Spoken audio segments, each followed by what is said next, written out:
পরে কোন প্রিপজিশন বসে বলো? ইনটু অথবা কি আউট। বাস্টের পরে ইনটু বসতে পারে, আবার কি বসতে পারে? আউট বসতে পারে। বাস্টের পরে ইনটু হবে কখন বলো? টিয়ার্স অথবা যখন লাফটার থাকে। Burst into tears, burst into laughter. Burst into tears মানে কি বলো? কান্নায় ভেঙে পড়া। বার্স্ট ইনটু লাফটার মানে কি বলো? হাসিতে ফেটে পড়া।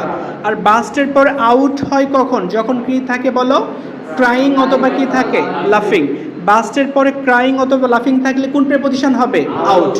বার্স্ট আউট ক্রাইং মানে কি? হঠাৎ কান্না শুরু করা। আর বার্স্ট আউট লাফিং মানে কি বলো? হঠাৎ হাসি শুরু করা। পরে একটু খেয়াল করো, আই রিলাইয়ের পরে কোন প্রিপজিশন? অন। রিলাই অন অথবা কি? আপন। ডিপেন্ড অন অথবা আপন।